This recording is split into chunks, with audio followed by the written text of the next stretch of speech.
राष्ट्रीय बांस शिल्पी महासंघ के राष्ट्रीय अध्यक्ष संतोष कुमार जी, मैं आपसे ये प्रश्न करना चाहता हूँ कि आप ये संगठन कब बनाए और ये संगठन में कौन कौन लोग हैं और सरकार से इस संगठन की क्या उपलब्धि है, क्योंकि हमारे राष्ट्रीय शिल्पी बांस महासंघ के राष्ट्रीय अध्यक्ष संतोष जी जो है अनुसूचित जाति से आते हैं और अनुसूचित जाति की बहुत बड़ी भागीदारी इस देश में है 23%, और इस 23% के लिए बाबा साहब ने आरक्षण भी दिया था, लेकिन तो भी आज तक बहुत पिछड़ा है, बहुत गरीबी है इस समाज में। तो इस संघ के माध्यम से आप क्या कर रहे हैं अपने लोगों के लिए, ये प्रश्न है आपसे।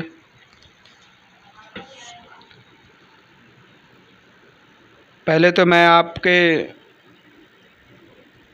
इस चैनल को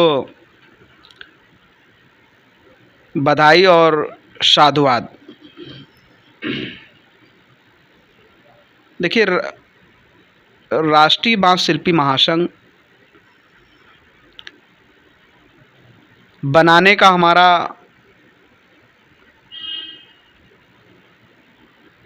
जो विचार रहा, हम जिस जाति से आते हैं वह जाति धरकार है, और धरकार उत्तर प्रदेश के उत्तर भाग, मतलब जौनपुर, सुल्तानपुर, प्रतापगढ़, आजमगढ़, बलिया, देवरिया, गोरखपुर, महाराजगंज, सिद्धार्थनगर, बस्ती, फैजाबाद, गोंडा, बहराइच, इन ज़िलों में इनकी आबादी है। और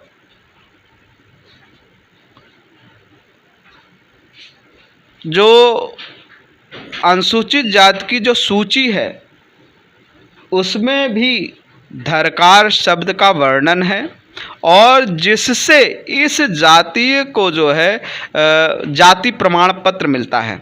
अच्छा, विडंबना इस बात की है, यह समाज पूरे भारत में है, विभिन्न नामों से जाना जाता है। कहीं पे जो है क्या कहते हैं, तूरी लिखा जाता है।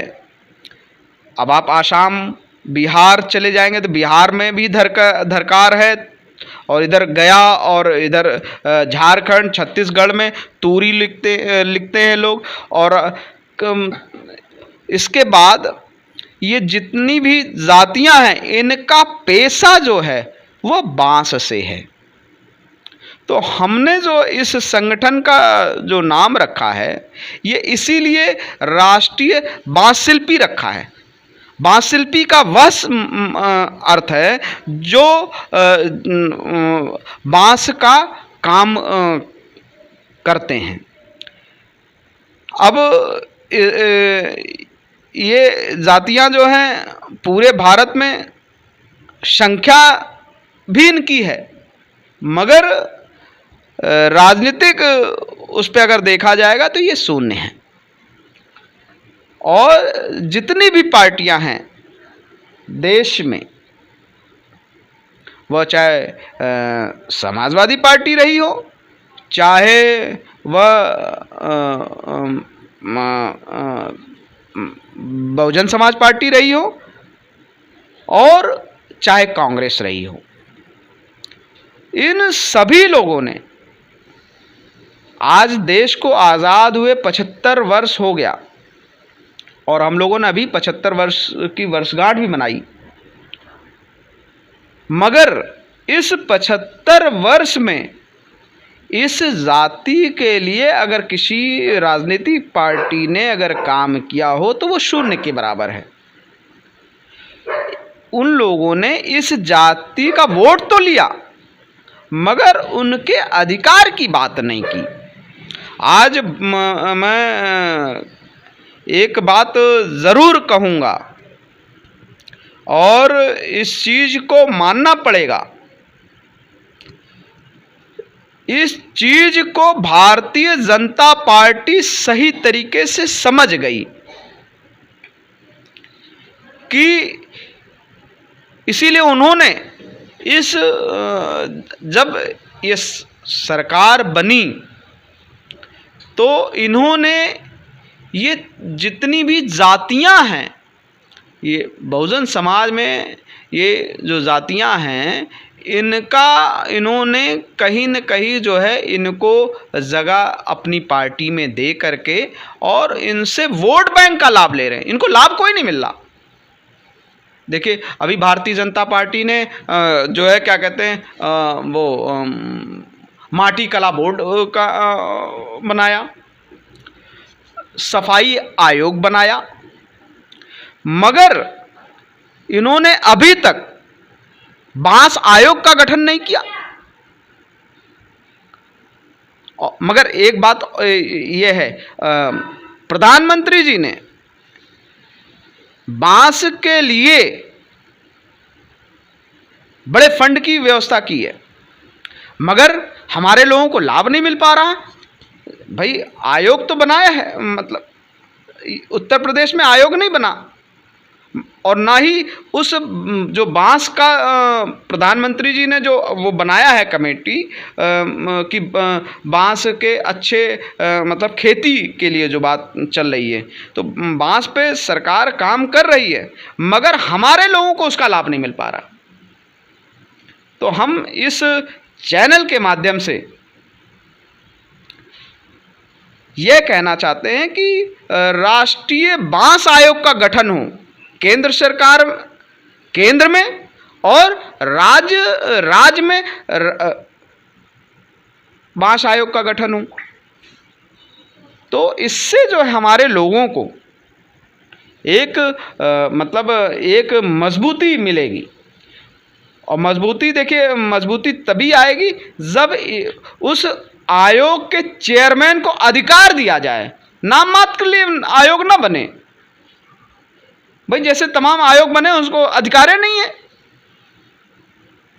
तो जब तक कि इस आयोग में मतलब अधिकार नहीं मिलेगा, तब तक कि वो अपने अधिकार का प्रयोग ही नहीं कर पाएगा। तो तमाम आयोग जो बन रहे हैं, वो आयोग जो है क्या कहते हैं, उसमें अध्यक्ष की कोई भूमिका ही नहीं रहती है, वो काम ही नहीं कर पाता सही स्वतंत्र रूप से। तो हमारी जो मांग है, केंद्र में राष्ट्रीय बांस आयोग बने, और इसके बाद राज्य में भी, जैसे अभी भारतीय जनता पार्टी ने एमपी में बांस आयोग का गठन किया है। हमारे मित्र हैं घनश्याम पुरोनिया जी, पूर्व विधायक रहे, उनको आयोग का चेयरमैन बनाया है। अभी भारतीय जनता पार्टी ने अभी 1 महीना हो रहा है बनाया है। तो ये भारतीय जनता पार्टी जो है अच्छा कदम है भारतीय जनता पार्टी का, मगर अधिकार नहीं दे रखा है। आप स्वतंत्र रूप से काम नहीं कर सकते हो। तो हम चाहते हैं आयोग नाम मात्र का आयोग ना हो, उसमें जो भी चेयरमैन हो उसको अधिकार के साथ साथ वो अपने उसका प्रयोग कर सके। और मैं अपने समाज के लिए भी एक इस चैनल के माध्यम से कि हमारे समाज के लोगों का जाति प्रमाण पत्र नहीं बन पाता है। तहसीलदार कहता है कि नहीं, ये तो जातियां नहीं है। अभी लखनऊ में कोई बनवाना चाहे, धरकार कहते नहीं, ये तो इसमें है ही नहीं। तो मेरा ये कहना है कि हमारे लोगों का जो है क्या कहते हैं, जाति प्रमाण पत्र बनाने का प्रावधान किया है। इससे जाति प्रमाण पत्र नहीं बनता है तो इससे क्या नुकसान क्या हो रहा है, हमारे लोगों का एडमिशन नहीं हो पाता, हम लोग जो है अच्छे कॉलेजों में नहीं जा पाते हैं।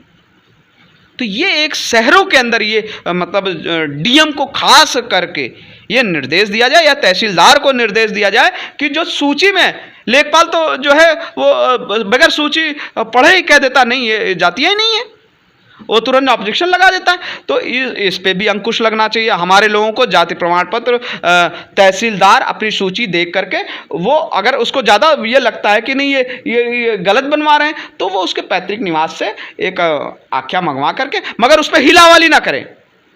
उस पर हीलावाली महीनों लग जाता है, उस पर हीलावाली कर देते, जाति प्रमाण पत्र नहीं बन पाता। तो ये प्रावधान जो है बंद करके और जितने भी जैसे भाई जहाँ जहाँ पे जो जिस प्रकार से ये जाति की उपजातियों के नाम से जो नाम हैं, जैसे तूरी का बनना हो तो तूरी का सर्टिफिकेट बने अलग स्टेट में। अगर वो तूरी का यहाँ लखनऊ में आकर के रहता है तो वो वहाँ की सूची देख करके तूरी का जाति पर सर्टिफिकेट बनाए। और जैसे यहाँ धानुक का है तो धानुक जो है क्या कहते हैं, अलग जा करके वो जौनपुर में रहना चाहे तो वहाँ धानुक नहीं है, वहाँ तो लेखपाल कहेगा नहीं वहाँ धानुक नहीं है, तो उसका भी वहाँ पे सूची उसकी सूची देख ले। तो उस हिसाब से बनाना चाहिए। और ये लेखपाल लोग जो है पल्ला झाड़ देते हैं, नहीं बनाते हैं। जैसे मेरे ही जो है जाति प्रमाण पत्र बनाने के लिए लेखपाल ने पल्ला झाड़ दिया, मेरी पत्नी का जो है कह दिया कि नहीं ये तो नहीं। तो ये जो है क्या कहते हैं, ये नहीं होना चाहिए। और एक बात और कि हमारे लोगों के पास गरीबी बहुत है, उनके पास अच्छे मकान नहीं है, ज़मीन नहीं है। अब जैसे बांस आयोग का जो कार्यक्रम चल रहा है, जब हमारे लोगों के पास ज़मीन ही नहीं होगी तो बांस की खेती क्या करेंगे। तो इनको पट्टे का भी प्रावधान किया जाए, ये जातियां को पट्टा दिया जाए, ताकि ये जो प्रधानमंत्री की जो योजना है बांस की जो लगाने की खेती करने की योजना है, इसका मतलब पूर्णतः लाभ इन समाज के लोगों को मिलना चाहिए। और सरकारें इन पे बिल्कुल भी ध्यान नहीं दे रही। सरकार तो एकदम जो है बिल्कुल भी, आज तक 75 वर्ष हो गया देश को आज़ाद हुए, इस जातियों का कोई मतलब कोई इनका जीने का स्तर भी चेंज नहीं हो पाया। तो इस पे विशेष ध्यान दिया जाए और इन जातियों का जातीय जनगणना जरूर कराएं। जनगणना के हिसाब से इनको जो है दिया जाए। जिनके पास आवास नहीं है कम से कम उनको आवास की व्यवस्था की जाए, जिनके पास ज़मीन नहीं है और ज़मीन की व्यवस्था की जाए। ज़मीन बहुत है, देखिए ज़मीन बहुत है, तमाम ज़मीनें हैं ग्रामीण क्षेत्रों में, मगर उसका सही उपयोग नहीं हो पा रहा है। अब जैसे भाई जिस हिसाब से अभी जो है सरकारों ने जैसे धोबियों को घाट का पट्टा दे रखा है, घाट का पट्टा होता है, तो इस प्रकार से जो हमारे धरकार जाति है या तूरी जाति है या धानुक जातियाँ या कटेरिया जातियाँ हैं, इन लोगों को भी ज़मीन का पट्टा दे करके, इनके भी मतलब पट्टा दे करके, ताकि ये अपने जीवन को सही तरीके से सुचारू रूप से अच्छे परिवेश में, अगर बांस की खेती अच्छी अगर होने लगेगी, अच्छे बांस का अगर अच्छे बांस यहाँ उगने लगेंगे तो अच्छे उपकरण तैयार होंगे। आपने देखा होगा, देखिए मेरे पास ये रखी है रैक, ये बांस की है। ये बांस जो है क्या कहते हैं, इतना मतलब मजबूत होता है, इसकी जो है आपने दरवाजे जापान फिलीपाइंस यहाँ पे जो है बांस के ही जो है अच्छे अच्छे फर्नीचर तैयार हैं, और जिनकी लाइफ जो है लकड़ियों से सबसे ज़्यादा। इसको अगर प्रोसेस कर दिया जाए, इसके अंदर घुन नहीं लगता है। ये 100 वर्ष ट्रेन की पटरियाँ इसमें मतलब जो ट्रेन की नीचे पटरी के नीचे जो लकड़ी का यूज़ होता है, इसका ये यूज़ होता है। तो ये बहुत ही बड़ा मतलब है, मगर अच्छे बांस ना होने के कारण ये समाज जो है लुप्त। आज जो है इस काम को कोई करने के लिए, ये समाज के युवा जो वर्ग है वो इस काम को करना नहीं चाहता है भाई। अच्छी, और एक बात और भी मैं कहूँगा कि आज बड़े षड्यंत्र के तहत ITI पॉलिटेक्निक में ये ट्रेड को बंद कर दिया गया। इस ट्रेड को पुनः चालू किया जाए। जैसे आज अगर ट्रेनिंग लेना हो तो लोग जाते हैं त्रिपुरा या बेंगलोर में है ट्रेनिंग सेंटर, और उसमें भी आपको जानकारी नहीं, आप एडमिशन नहीं ले सकते हो। पिताजी हमारे जो हैं वो भी जो है खादी ग्रामोद्योग आयोग में रहे और इसी विभाग को, बांस और बेंत विभाग को देखते थे। उन्होंने त्रिपुरा से ट्रेनिंग ली। आज से 35-40 वर्ष पहले त्रिपुरा, तब तो लोग जो है क्या कहते हैं वहाँ जाने में भी असमर्थ थे। तब पिताजी हमारे हवाई जहाज़ से वहाँ गए। आज से 35-40 साल पहले हवाई जहाज़ से जाना कितना मुश्किल होता था। मगर उस समय हमारे पिताजी हवाई जहाज़ से गए वहाँ से ट्रेनिंग आकर के भारत सरकार की योजना में पद पे रहे। और मैं फिर पुनः कहूँगा कि केंद्र सरकार और राज्य की जो ये पॉलिटेक्निक है और आईटीआई में इस ट्रेड को पुनः स्थापित करें और जो है इन जातियों का सर्वेक्षण कराया जाए। पहले जो है पॉलिटेक्निक और आईटीआई के लोग ग्रामीण क्षेत्रों में जाते थे, जो जिस कैटेगरी का रहता था उस कैटेगरी के लोगों को उस प्रकार से ट्रेनिंग दी जाती थी। इस प्रकार से इसको फिर से आईटीआई और पॉलिटेक्निक में इस ट्रेड को पुनः चालू करके इसको स्थापित किया जाए। इन्हीं शब्दों के साथ मैं अपनी बात को समाप्त करता हूँ। जय भारतीय संविधान, जय भीम।